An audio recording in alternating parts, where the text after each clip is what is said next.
ना इकडे नक्की. ती मला थोडा वेळ हवाय.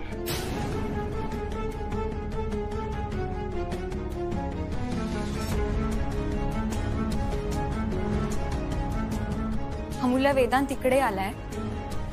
मग काल तू मला खोटं का बोललीस? सॉरी ताई, पण अगं ते मी. आरती, मीच तिला सांगितलं होतं. यात तिची काही चूक नाही. अमूल्य अगं, त्या दिवशी आपण भेटलो होतो तेव्हा मी तुला विचारलं होतं ना की वेदांत कुठे आहे. तेव्हा सुद्धा तू मला काही सांगितलं नाहीस. नाही अगं ताई, तो त्या दिवशी इथे राहायला आला नव्हता. तो काल आला इथे राहायला. अगं पण मग मला कळवायचंच ना. सॉरी ताई, मला खरंच परमिशन नव्हती अगं. आरती, आणि तू प्लीज हे विक्रांतला सांगू नकोस.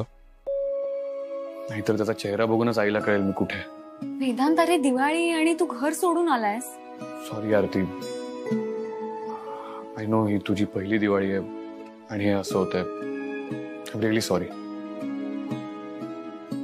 नाही वेदांत, तू आधी घरी चल. नाही, मुले अगं तू तरी समजाव ना त्याला. ताई अगं मी काय बोलू. बरं झालं मी आज घरी आले, नाहीतर मला काही कळलंच नसतं.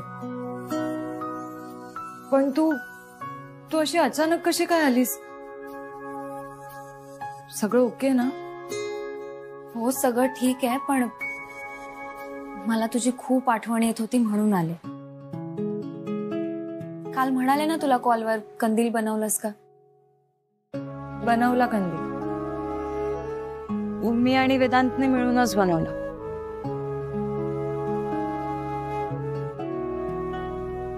ऐक ना वेदांत, बघ नूतन काकू खरंच खूप टेन्शन मध्ये आणि त्यात दिवाळी सुद्धा आहे. तू प्लीज घरी चल ना. आरती, मला विचार करू दे. वेदांत प्लीज. अगं तू प्लीज नको म्हणूस. हे बघ, मला ना फक्त स्वतःसाठी थोडा वेळ हवाय. आणि असं नाही की मी कायमचं घर सोडलंय. मी येईन ना आईला भेटायला. ताई मी काय म्हणत होते, तुझ्या लग्नानंतरचा हा पहिला दिवाळी सण, त्यामुळे तो आनंदाने साजरा झाला पाहिजे. तू एक काम कर ना, तू विक्रांतला घेऊन इकडेच ये. आपण इकडे दिवाळी साजरी करूया.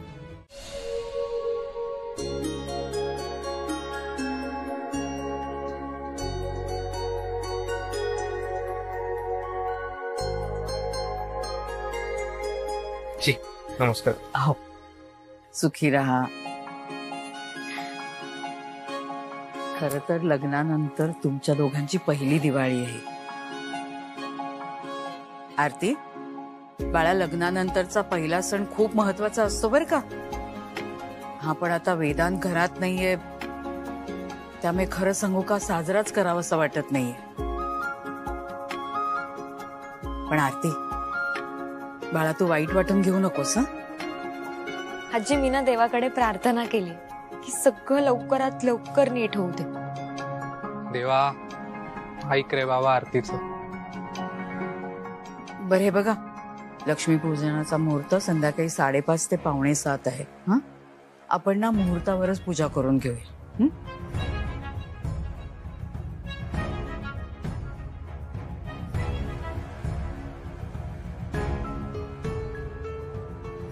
अण्णांनी बोलवलं असेल ना? हो आजी. मग जाऊन या ना. मग पूजा झाल्यावर जाऊ आम्ही घरी. आरती, अगं कशाला थांबतेय? जा तू. मी करीन इथली पूजा. विक्रांत, तू सुद्धा जा रे. मी बघीन इथल्या पूजेचं काय ते. नाहीतरी वेदांतनी जो काही घोळ घालायचा होता तो घातलाच आहे. नूतन, निदान सणासुदीच्या दिवशी तरी तुसड्यासारखं बोलू नकोस ग. आणि आठवतंय ना तुला, तुझ्या पहिल्या दिवाळी सणाला तू सुद्धा माहेरी आली होतीस. अगं मुलींना वाटते आपल्या घरची ओढ, तुला नव्हती वाटली? आई, मी फक्त सणासुदीला घरी यायचे, अशी उठसूट माहेरी जात नव्हते. असो. आरती, बाळा तू जा हा माहेरी. नाही नाही नको, असू द्यात, मी नाही जात.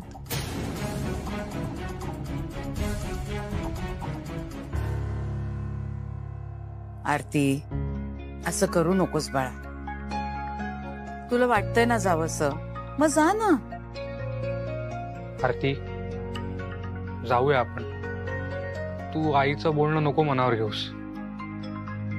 मी सांगते ना जा, मग तू जा. पण नूतन काकू. नूतनचं काय करायचं ना ते मी बघेन. नाही म्हणजे सार्थक दादा म्हणाला होता ना की भाऊबीज या वेळेला तिकडेच साजरी करूया म्हणून.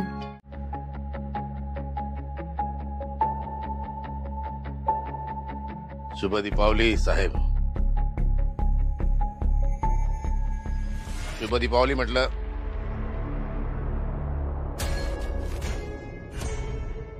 हा.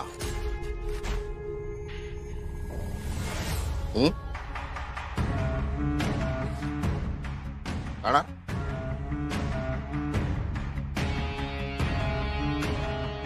साहेब तुमच्यामुळं मला एकट्याला दिवाळी साजरी करावी लागते. आज हा दिवाळी सण एकटा साजरा करतोय मी. तुमच्यामुळं माझी कविता माझ्यापासून दुरावली.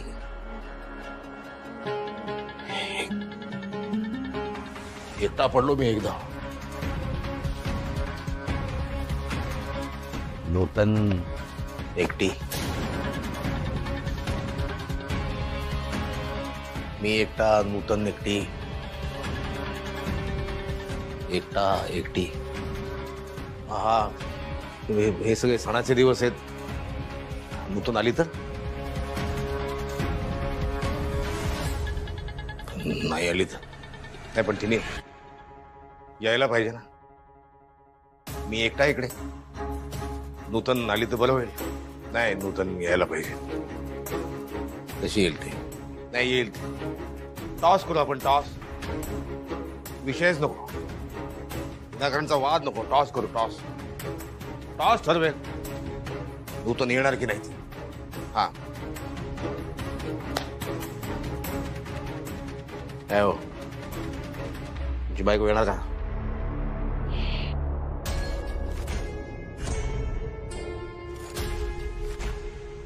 आपा. Happy Diwali. Happy Diwali. Happy Diwali. Happy Diwali दादा.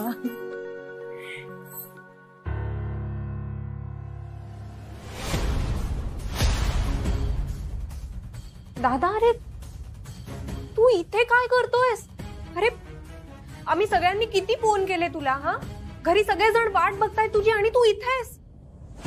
विधान तारे काय चाललं काय? तू राजीनामा देतोस, घर सोडतोस. अरे सगळे शोधतायत तुला आणि तू इथे अमूल्याच्या घरी. दादा वहिनी ऐका ना, तुम्ही प्लीज बसा ना, आपण बोलूयात सविस्तर. अगं अमूल्या, हे काय आहे हे सगळं? वहिनी प्लीज.